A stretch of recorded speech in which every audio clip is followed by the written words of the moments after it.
For demonstration purpose, we've removed the top half of the conveyor so we can show you the inside of the tank, as well as the conveyor drive bar, the rack drive rails, the new dual float system for the EST 44 and 66-inch conveyor, and the internal workings and operation of the machine. First, what we're going to start with is the new EST 44 and 66-inch dual float system.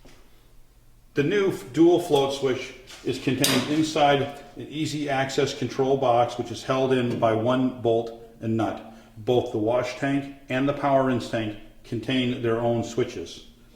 So I will remove the cover for the switch. I'm going to remove the wash arms by pulling them forward, lifting up in the back, removing them individually.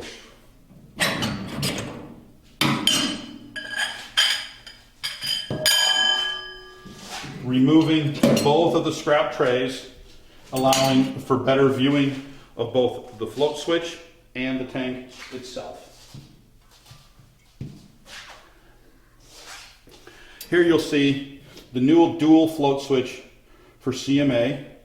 It is a dual float system.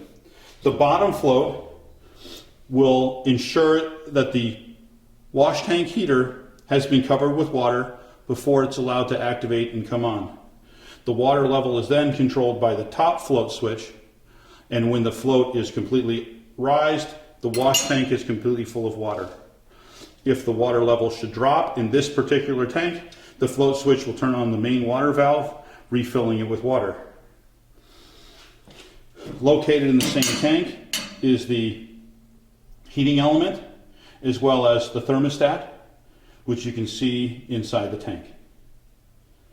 Again, located, as you saw earlier, above the wash tank is the detergent bulkhead fitting access, which we've discussed where the bulkhead fitting should be for your detergent, which is directly over the wash tank.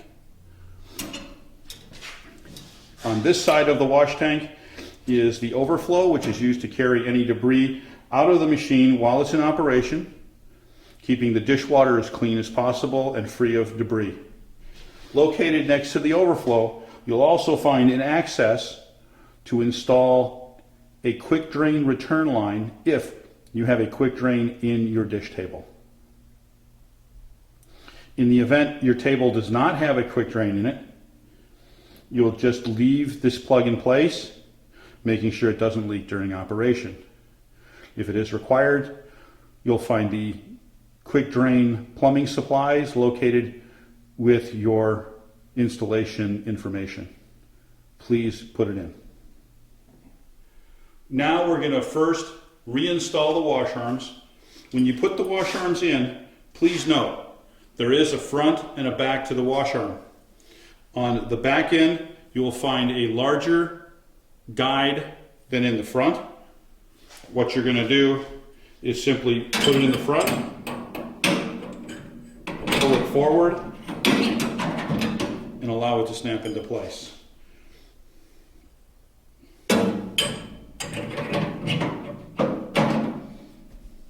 Now we're going to make the final adjustments for the dish racks so they travel evenly and level through the dish machine. First, there are three things to be aware of. Each rail, front and rear, can be adjusted, as well as the conveyor drive arm, which holds the conveyor drive dogs. So you want to align the dish rack into the machine, and you can make the adjustments on either side by loosening up inside and outside on the front and rear, and make your up and down adjustments to make sure it's level. You want to make sure they ride smoothly through the machine. If the conveyor dogs are not grasping or dragging the rack properly through the machine, there is one more adjustment you can make. On either side of the drive slide rail bar, you have a small adjustment which can be made to either raise or lower the drive bar. Slide the rack in. Observe how the dog grabs each rack. If you need to raise or lower the rack, make your adjustments appropriately. Sliding the rack in, the dog will grab the rack and start pushing it through the machine. The first activation lever is for your machine start. The dishwasher will start, and the conveyor drive will start bringing the rack through the machine. Once the rack has traveled through the machine, through the wash tank, it'll come to the power rinse tank.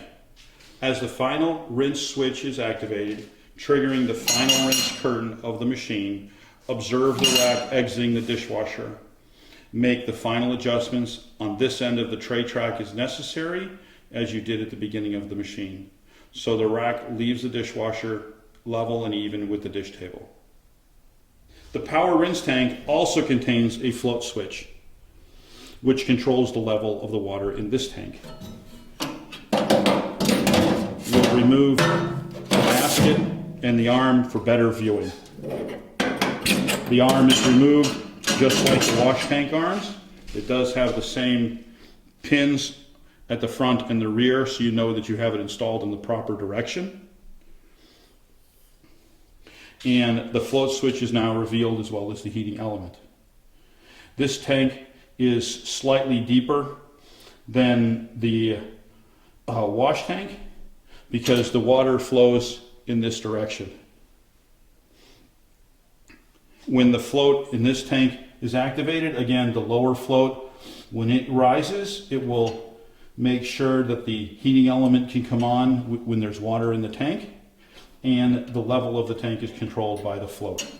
These floats are identical in these machines, so you're not having to stock more than one part in the event it does need to be replaced.